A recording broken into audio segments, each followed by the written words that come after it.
As a trusted eSafety provider, one of the most common things that we get asked is how can I keep my kids safe in the online space?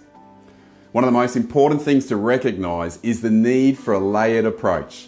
This is what we call the eSafety onion.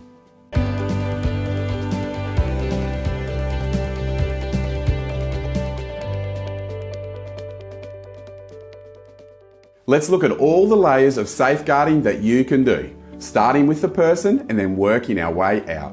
Now there is a lot in this, so can I encourage you to try to take at least one thing away?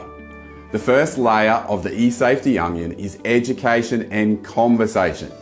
Now this starts with educating yourself as a parent or caregiver.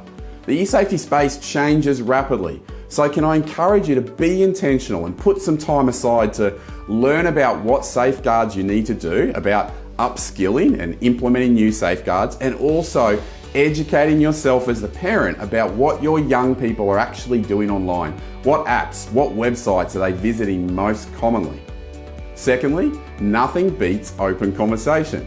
Can I encourage you to have regular conversations with your young people about eSafety and also about the values that you want to instill in their lives? The only filter that will go with your young person everywhere is their internal filter.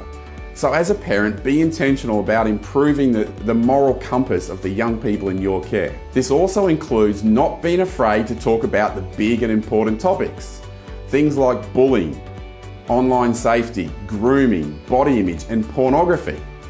Now, there is no evidence to suggest that by bringing these topics up, you're actually going to introduce those into young people's lives.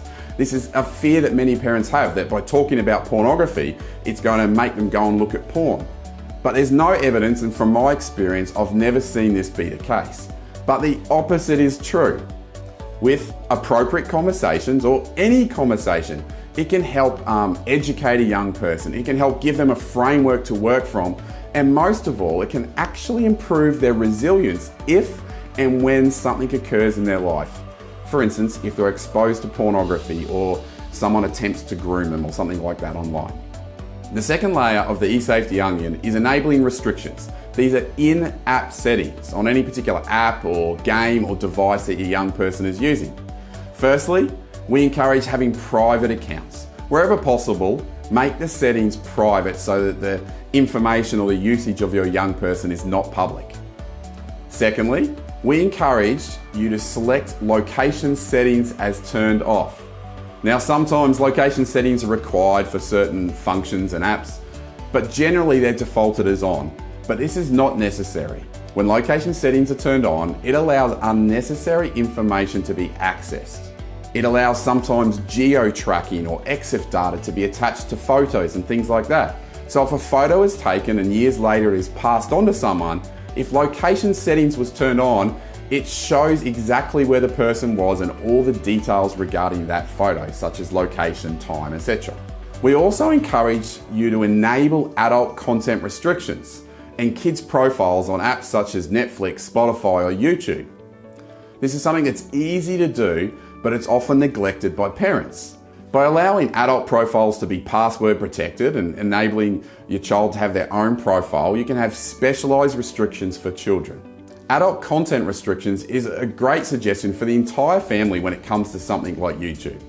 Lastly, as part of restrictions, can I encourage you to set web browser and search engine restrictions? Enable Google Safe Search. When Safe Search is on, it helps hide explicit content on search results. When it comes to any restrictions, we always have parents ask, what's the point? They're just going to find a way to work around it.